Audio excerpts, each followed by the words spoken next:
유닛 7 수식어의 이해라고 되어 있는데, 우리가 수식이라는 말은요, 좀 있어 보이려고 쓰는 말이고, 사실은 뭐냐면 꾸며준다라고 생각하시면 돼요. 근데 사실은 수식어라고 하는 게 여러분이 처음 배우는 건 아닌 게요. 잘 봐요. 예를 들어서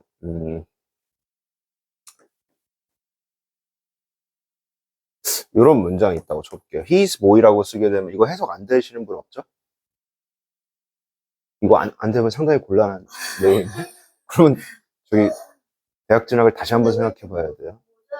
He is boy는 무슨 뜻이냐면 얘 무슨 뜻이죠? 걔는 남자애야 이런 뜻이잖아. 별로 어렵지가 않죠. 맞죠? 자, 그런데 여기다가 제가 뭘 쓸 거냐면은 tall이라는 단어를 하나를 추가를 해볼게요. 얘가 무슨 뜻이에요? 걔는 키 큰 남자다라고 해서 tall이라는 애가 뭐를 꾸며주고 있어요? 보이를 꾸며주고 있죠. 맞죠? 그럼 tall이라고 하는 얘를 조금만 어렵게 설명해 보게 되면 tall이라고 하는 형용사가 보이라고 하는 명사를 수식해 준다 이런 식으로 표현하게 됩니다. 맞아요? 자, 그리고 그 다음에 예시를 한번 더 들어볼게요. 뭐가 있냐면 형용사라고 하는 게 있고 부사라고 하는 거. 얘네 둘은 여러분이 단어를 외우실 때 아마 기억을 하실 거예요. 간단하게 배우셨잖아요. 배웠어. 자, 근데 현재 분사랑 이 전치사구라고 하는 게 우리가 리딩 시간에는 여러 번 했었는데 문법적으로 본격적으로 해본 적은 없거든요. 자, 제가 생각했을 때 유닛 7을 잘 이해하는 게 앞으로 여러분이 어려운 문장을 읽으시는데 굉장히 도움이 될 거라고 생각해요. 어떻게 보면 여기서 이제 여러분의 고급적인 영어가 시작된다고 볼 수도 있을 것 같은데, 왜 그러냐면 이렇게 짧은 말은요, 여러분 그냥 외우다 보면은, 많이 쓰다 보면은 그냥 자연스럽게 나오죠. 맞죠? 자, 근데 이제 어떻게 될 거냐면은 얘가 문장이 굉장히 길어집니다. 길어져요. 다시 어떻게 된다고요? 문장이 길어져요.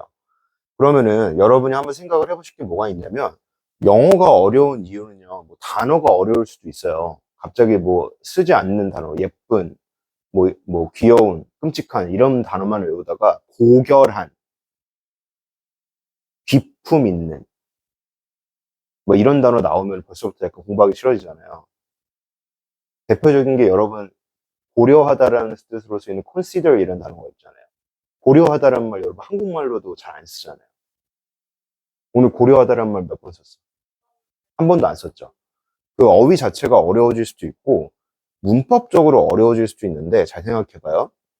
우리가 문법 문제를 푸는 데 있어서 사실은 뭐 가령 예를 들어 스탑은 동명사만 목적으로 쓴다 이런 지식을 알고 있는 것도 물론 영어를 잘하는 데 중요하지만, 제일 중요한 건 뭐냐면요, 여러분이 길어진 문장을 바로 한눈에 해석할 줄 아셔야 되는 거예요. 그럼 여기서부터 이제 그게 시작이 되는데, 잘 봐요.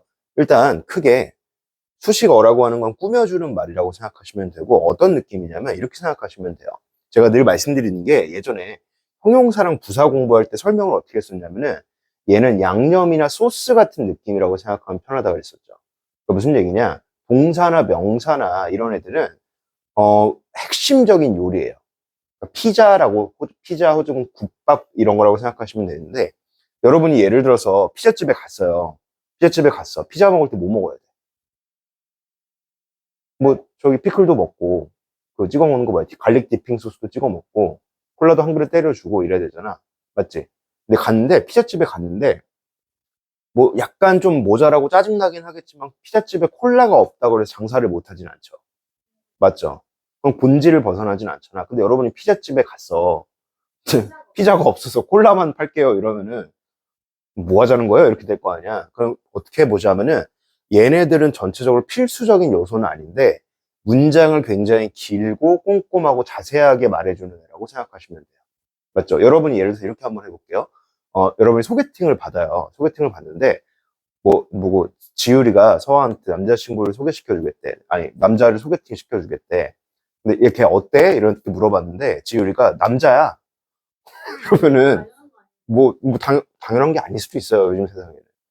아, 장난입니다. 농담이에요. 자, 근데 그렇게 하게 되면 정보가 없죠. 정보가 없죠. 그럼 서아가 원하는 건 뭐야? 걔는 돈이 얼마나 많은지, 얼마나 키가 큰지, 얼마나 잘생겼는지, 뭐 이런 거 얘기하는 걸 거 아니야. 맞죠? 네. 그러면은 걔를 설명할 때 걔 키 큰 남자애야, 혹은 걔 돈 많은 남자애야, 뭐 이렇게 설명하는 게 더 자세하고 화려해지잖아요, 문장이. 맞아요? 그럼 그런 거에 해당되는 게 수식 어구라고 생각하시면 되고, 자, 이거를 지금 여기를 봤을 때 구분하는 건 아무런 쓸모가 없어요. 얘는 문장을 해놓고 문장을 다 하나하나 학습한 다음에 제가 마지막에 리뷰 챕터에 가서 이 그림을 완벽하게 이해하게 도와드릴 거예요. 듣고 있니? 자, 그래서 한 페이지 넘어가 봅시다. 여러분 책 기준으로 62페이지고요. 자, 그 숙제 계속 안 해오고 저기 책 두고 오고 이런 변우석 같은 남자랑 못 만나요. 서유나. 변수 같은 것도 안 하니까. 네가 변우석 같은 남자 만날 거라며. 자, 보세요. 우리 형용사라는 걸 배우시게 될 텐데 제가 쓸 때 뭐라고 쓸 거냐면 형용사라는 애는 A라고 쓰게 될 겁니다. A라고 쓰게 될 거예요. 제가 A라고 약어를 쓰게 되면 얘가 형용사라고 생각하시면 돼요. 왜 그러냐면 형용사는 영어로 adjective라고 하는데 앞 글자만 따서 A로 쓰게 될 겁니다. 자, 그럼 여러분 형광펜 준비하시고요. 형광펜 준비하시고 빨간 펜은 아무거나 써요. 빨간 펜이든 분홍 펜이든. 자, 형용사는 명사 앞에서 명사를 수식한다. 앞에다가 동그라미 칩시다. 앞에다가 동그라미 치시고 옆에다가 한 가지 추가를 해볼게요. 뭐냐면은 옆에다 필기하시면 되시는데 심플하게 이렇게 적을게요. 길어지면 뒤로 감.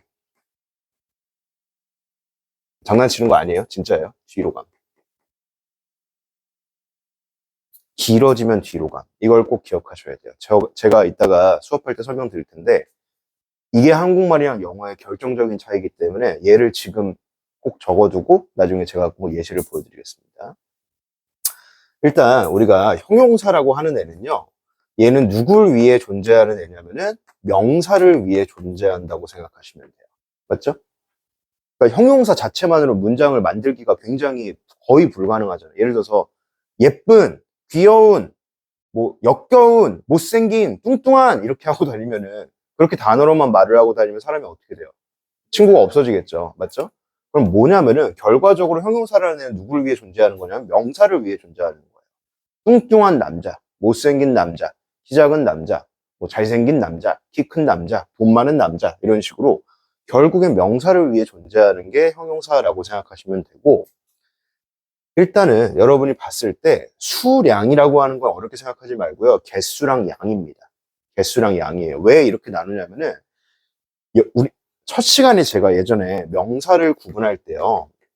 명사라는 애는 뭐 A로 시작하는 명사, B로 시작하는 명사, 음식 명사 여러 가지가 있겠지만 미국인들이 생각했을 때 제일 중요한 명사를 나누는 기준은 그 명사를 셀 수 있느냐 혹은 그 명사를 셀 수 없느냐가 제일 중요하다고 설명을 드렸었죠.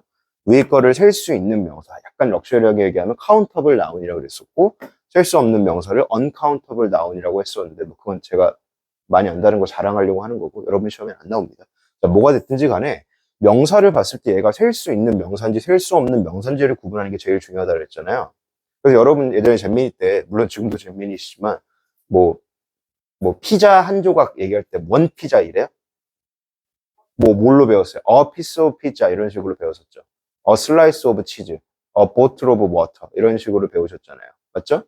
그런 것처럼 명사를 셀 수 있느냐 없느냐가 영어 공부를 하는 데서 굉장히 중요한데 그러면 아까 제가 설명을 뭐라고 들었냐면 형용사라는 애는 명사를 꾸며주기 때문에 이 셀 수 있는 애를 꾸며주는 형용사와 셀 수 없는 애를 꾸며주는 형용사가 나눠져 있는 거예요. 그럼 뭐냐면은 잘 봐봐. 봐봐요. 그럼 few가 무슨 뜻이냐면 적은이란 뜻이에요. 맞아요? little는 무슨 뜻이죠? 얘도 적은이란 뜻이에요. 맞아요? 자, 그 다음에 배우실 게 뭐가 있냐면은, 자, many라는 애가 있어요. 얘 무슨 뜻이죠? 많은. much는요? 많은이란 뜻입니다. 맞죠? 자, 그럼 볼게요. 얘는 few라는 애랑 many라는 애는 뭐냐면 개수를 나타내는 거예요. 개수. 즉, 셀 수 있는 게 적을 때는 few를 쓰고, 셀 수 있는 게 많을 때는 many를 씁니다. 반대로 얘는 양이에요. 셀 수 없는 게 적을 때는 little를 쓰고요. 셀 수 없는 게 많을 때는 much를 사용을 해요. 여기까지 오케이?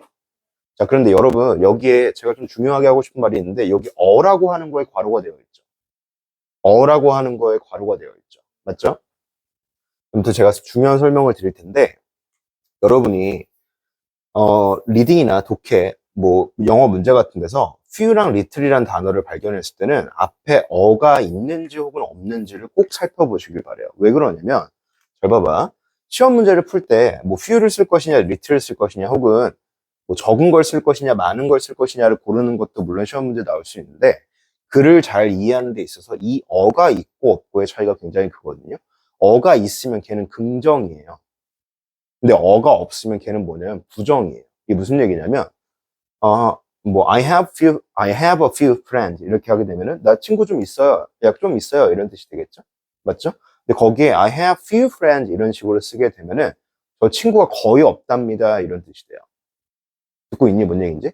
그러면은, 이 한 글자를, 예를 들어서, chance라는 단어가, chance 말고, hope로 합시다. hope가 무슨 뜻이죠? 희망이죠, 희망. 맞죠? 근데, 글을 보다가, 영어 글에 little hope라고 예를 들어서 나왔어요. 그럼 이거 희망적인 상황이니까 희망적인 상황이 아닐까? 희망적인 상황이 희망이 거의 없다는 뜻이에요. 부정적인 뜻이 되겠죠. 앞에 a little hope 하게 되면은 사실 이렇게 쓰진 않고 좀 다른 식으로 나오게 되는데 요게 있으면 긍정적인 의미로 해석이 될 수 있는 거예요. 맞아요? 그래서 여러분들 공부하실 때 뭐 요렇게를 구분하시는 것도 중요한데 few랑 little이 나왔을 때는 앞에 어가 나오는지 안 나오는지도 꼭 확인을 해주셔야 된다. 어가 있다면 걔는 긍정으로 사용되는 것이고 어가 없다라는 것은 부정으로 쓰인 것이다라는 걸 꼭 기억하시면 되겠죠. some이랑 any는 약간이란 뜻이고요. 둘 다 셀 수 있는 명사와 없는 명사 구분하지 않고 사용하는데 뒤에 가서 배우시겠지만 some이랑 any를 쓰는 경우가 약간 달라요. 어떤 경우가 있냐면 보통 긍정문일 땐 some을 사용하고 부정문일 땐 혹은 부정문이나 의문문일 땐 any를 사용한다라고 되어 있는데 사실 이것만으로 100% 가릴 수는 없어요. 너 질문할 거 있니? 영어로 어떻게 할까요? Do you have any questions? 이렇게 얘기를 해요. 맞죠? 자, 그래서 얘네 둘을 구분하는 것도 제가 방법을 설명드릴 거고, 자, man이랑 much는 둘 다 많은이란 뜻이고요. a lot of, lots of도 둘 다 많은이란 뜻인데, man이랑 much는 개수냐 혹은 양이냐에 따라서 쓰는 방법이 다르지만, a lot of나 lots of는 둘 다 가리지 않고 사용할 수 있습니다. 그래서 여러분 회화 같은 거 하실 때, 얘네 둘을 쓰는 게 헷갈린다면 거의 다 a lot of를 쓰시면 괜찮아요. 이것도. 자, 258번 한번 보도록 합시다. I watched a scary movie alone 이라고 되어 있는데, 여기 M이라고 되어 있는 거 있죠? M은 뭐냐면은 modify, 수식하다라는 뜻인데요. 저거 수업할 때 이제 다 쓰기 귀찮으니까 M이라고만 쓸 거예요. 그럼 얘는 뭐냐면, 이게 수식이란 뜻이겠구나 라고 그냥 이해하고 넘어가시면 됩니다. 내가 봤는데 영화를 봤어요 라는 문장을 그 영화가 어떤 영화였는지 설명을 한번 해보는 거예요. 뭐 재밌는 영화였는지 웃긴 영화였는지 혹은 무서운 영화였는지 즉 scary라고 하는 뭐를 형용사를 movie 앞에다 써서 저 movie의 성격을 말해주고 있는 거죠. 맞아요? 자, allone은 무슨 뜻이에요? 혼자, 홀로라는 뜻이고 얘는 부사로 이해하시면 되겠습니다. 자, 그 다음에 259번 보도록 하죠. Some student 몇 명의 학생들이 are talking, 이야기하고 있는 중이에요. 어디에서 이야기를 하고 있냐면 in the classroom, 교실에서요. 이렇게 해석하면 되겠죠. 맞죠? 네, 한 가지 좀 중요한 말씀을 드리고자 하는데 여러분, 여러분이 보통 다른 학원에서도 마찬가지고 공부하실 때 이 전치사라는 애를 잘 공부를 안 하시거든요. 근데 이 전치사의 있고 없고가 굉장히 중요한데 전치사라고 하는 거 있잖아요. 전치사라고 하는 거는 완벽한 문장이 끝나고 내가 부가적인 정보를 줄 때, 추가적인 정보를 줄 때 반드시 전치사가 꼭 필요해요. 무슨 얘기냐? 여기에 만약에 인이 없다고 치면 이 문장 맞는 거예요? 틀린 거예요? 틀린 거예요. 틀린 거예요. 이런 전치사 같은 거 해석하실 때 꼼꼼하게 보는 연습을 하셔야 돼요. 예를 들어서 제가 늘 말씀드리는 게 새들이 있는데 노래를 하고 있어요. 노래를 해요. 근데 어디서 노래를 하냐면은 in the forest, 숲속에서 노래를 하고 있습니다. 이런 문장을 써볼게요. 여기서 만약에 전치사 in을 지워버리게 되면은 이거 어떻게 해석될 여지가 있냐면은 새들이 The Forest라는 곡을 부른다라고 해석될 수가 있어요. 왜? 숲속에서라는 말이 없잖아. 맞아? 여기에 전치사를 빼먹으시면 안 된다. 여기도 마찬가지로 클래스룸 앞에 in이 없으면 안 되는 문장입니다. 듣고 있니? 그 다음에 she is wearing. 그녀가 입고 있는데 뭐를 입고 있냐면 자, 형용사를 두 개를 써줬습니다. 크고 아주 다채로운 혹은 알록달록한 티셔츠를 입고 있습니다. 라고 해석해 주시면 되겠죠. 그럼 이 백이라는 애랑 컬러풀이라는 애는 티셔츠라는 명사를 꾸며주고 있다. 이렇게 볼 수가 있겠죠. 맞죠? 그 다음에 밑에 있는 문장 같이 한번 해석해 보도록 하겠습니다. 자, 리키는 doesn't like spicy food라고 되어 있는데 스파이시가 무슨 뜻이죠, 여러분? 매운 음식을 좋아하지 않는다. 자, 보세요. He wants. 자, 걔가 원하는데, 그 남자애가 원하는데, 나중에 배울 텐데 이 투부정사 자체가 want의 목적으로 쓰인 명사예요. 이해 안 되면 그냥 넘어가세요. 걔가 원하는데 유명한 배우가 되고 싶어요 라는 뜻이잖아요. 그럼 여기서 famous라고 하는 애 있죠. 얘가 무슨 뜻이지? 유명한이라고 하는 형용사가 누구를 액터를 꾸며주고 있네. 그냥 배우가 아니라 어떤 배우가 되고 싶은 거예요? 유명한 배우가 되고 싶어 한대요. Curious penguins라고 되어 있는데 뭐 호기심 많은 펭귄이 were looking at the tourist. 보고 있는 중이죠. 누구를 보고 있어요? 관광객들을 보고 있다. 그 다음에 264번 She was sorry. 그녀가 굉장히 유감을 표했다 혹은 미안해했다. 뭐에 대해서? For the late response 하게 되면은 자, 늦은 응답, 즉 답장을 늦게 해서 혹은 반응을 늦게 해서 미안해했습니다. 이 정도로 해석하시면 되겠죠. 맞니? 그 다음에 265번 해석해 봅시다. You should work. 자, should라고 하는 거 우리 지난번까지 배웠습니다. 얘 무슨 뜻이죠? 조동사로서 해야 한다. 너 걸어야 돼. 걸어야 되는데 어떻게 걸어야 되냐면 아주 조심스럽게 걸어야 돼. 신중하게 걸어야 돼. 얘는 부사예요. 신중하게 걸어야 돼. 어디를? on the wet floor 하게 되면 젖은 바닥을 걸을 때는 신중하게 걸어야 됩니다. 이제 곧 여름 시즌이 다가오니까 여러분 신발 뭐 신으시죠? 크록스 신으시잖아요. 크록스 저도 애용하고 좋아하는데 한번 저기 돌뿌리 같은데 돌뿌리래. 저기 대리석 같은 거 밟으면 진짜 하늘로 갈 수가 있어요. 조심해서 신으세요. 미끄러져가지고. 원래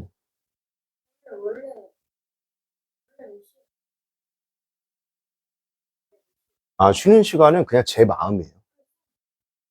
끝내는 거는 원래 정규 수업 시간 5시 5분이 끝내는 시간인데, 그 여러분이 말 안 듣고 그러면 늦게 끝나고요. 그 대부분 여태까지 말 잘 안 들어서. 쉬는 시간은 정해진 거 없어요. 제가 쉬고 싶을 때 쉬는 거고, 그냥 언제 쉬냐면요. 약간 노하우인데, 니들 집중력 떨어질 것 같을 때 쉬어요.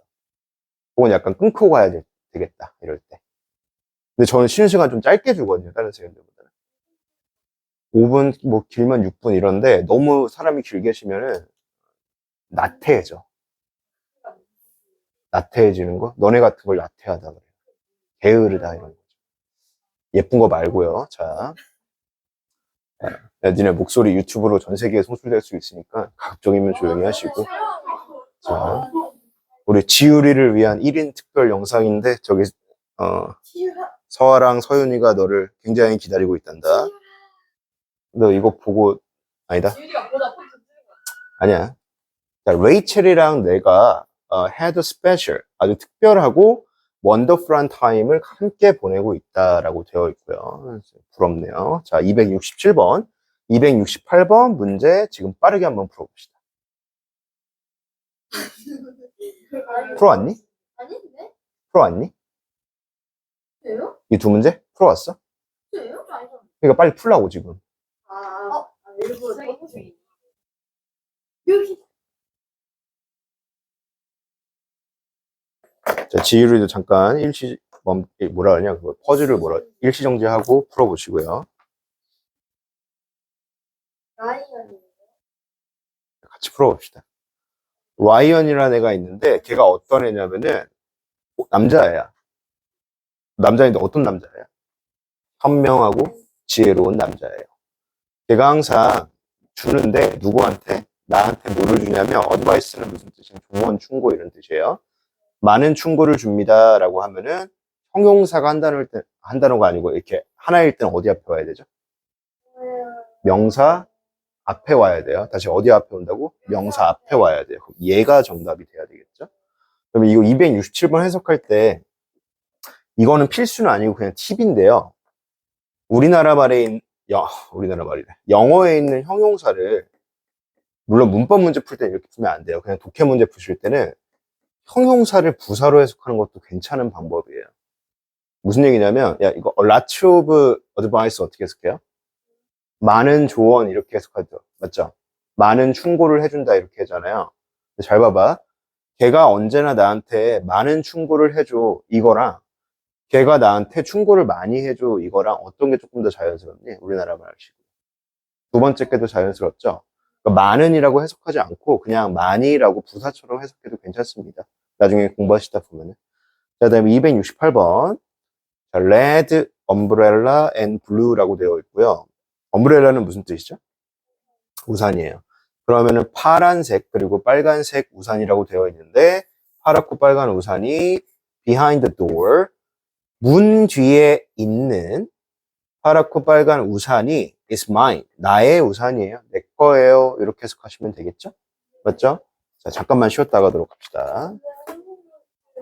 저희가